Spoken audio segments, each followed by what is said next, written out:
যাবি কে আমার।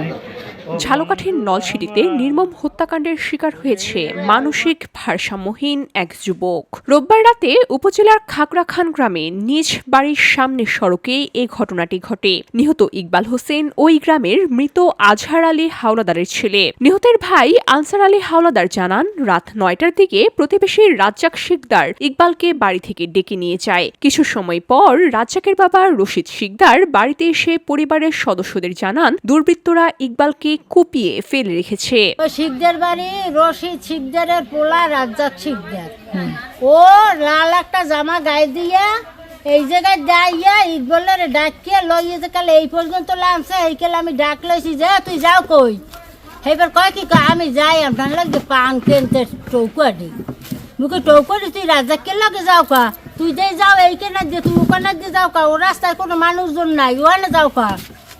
এইবার যাই এই কইছি আমি কয় কি কয় না লগে লোক আছে না, লগে লোক আছে না। তা আমি কই তো 7টার সময় ওই রশিদ শিকদার আইয়ে দৌড়ে দৌড়াইতে হেনে লাঠি লই খারাইয়ে কয় কি কলে কিরকম আছেন লামেন তরতরি ইকবালে খুন হয়েছে, হে মরি রয়েছে ওই না ডেরেঙ্গের মধ্যে পড়ে রয়েছে, কারাজান মারি হেলাই। খবর পেয়ে স্বজনেরা ঘটনাস্থলে গিয়ে ইকবালের গলা, হাত ও পা সহ শরীরের বিভিন্ন স্থানে ধারালো অস্ত্রের আঘাতের চিহ্ন দেখতে পান। গুরুতর আহত অবস্থায় তাকে প্রথমে নলছিটি উপজেলা স্বাস্থ্য কমপ্লেক্সে নিয়ে যাওয়া হয়। পরবর্তীতে অবস্থার অবনতি হলে বরিশালের শেরি বাংলা মেডিকেল কলেজ হাসপাতালে পাঠানো হয়। সেখানে দায়িত্বরত চিকিৎসক তাকে মৃত ঘোষণা করে। নিহতের বোন কুলসুম বেগম জানান, মানসিক ভারসাম্যহীন হয়ে পড়ায় ইকবাল প্রায়ই রাস্তায় দাঁড়িয়ে বিভিন্ন অঙ্গভঙ্গি করতেন এবং স্থানীয়দের উত্ত্যক্ত করতেন।